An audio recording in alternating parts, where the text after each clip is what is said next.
Ulam ka ng berbalang o uulamin mo ng berbalang? Oh. May sagot na ako. Ulam ako ng berbalang.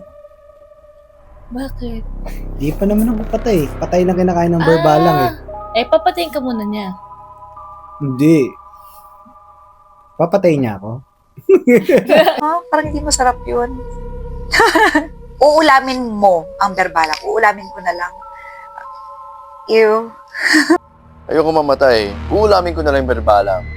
Tikit ilong na lang. Ano ba Ikaw? lasa ng berbalang? Ayun yung kailangan mo malaman. Kaya sagot mo, ulamin na lang siya. Ikaw, hindi mo naman. Oh. Sayang. Sabay na lang sana tayo. Lahat ng lahat. Titira ka sa haunted house ng 365 days o sasaniban ka ng multo once every year? 365 days na lang, yung parang once a year, parang unlimited yun buong buhay mo. Yun na 365 days. Pero kaya mo yun? Hindi. Hindi. O hindi. Siguro titira na ako sa haunted house. Nangyari na sa akin yun. Pero hindi 365 days. Nangyari nang tumira kami ng mga 1 linggo. Wala naman masyado. Mas gugustuhin ko na saniban ako ng multo. Once every year para maiba naman. Para ma-enjoy ko every year na, makakatikim ako ng ibang dimension. Yung multo for 1 year o nakahawak sa'yo ang multo for 1 day? Shatter. Hindi, syempre ayaw natin maging multo na lang, di ba?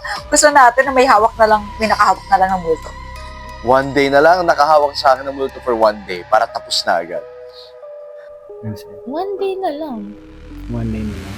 Grabe mo to ko 1 year. Paano yung schedule ko? Magti-tiktok pa ako.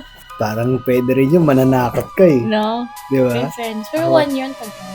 1 year, pero magli-leave muna sa work. Nang 1 year din. O, sabihin ko, magiging multo po muna ako. Nakakita ka ng multo o palagi kang tinitignan?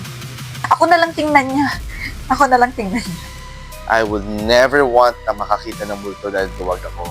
So, mas gusto ko na lang na palagi ako titingnan ng multo. Huwag ko lang siya makita.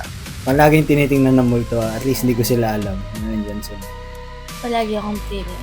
Kakain ka ng patay for 24 hours o kanin na walang ulam in 1 week? Kanina walang ulam. Pwede toyo, asin. Kanin na walang ulam. Kanin na lang na walang ulap. So, okay pa yun. Teka, technically, patay na yung mga kinakain natin. Manok, beef. Oo nga. So, Sasabihin ko sana yun eh. Sana Hindi mo nanalo sila- ako. wow,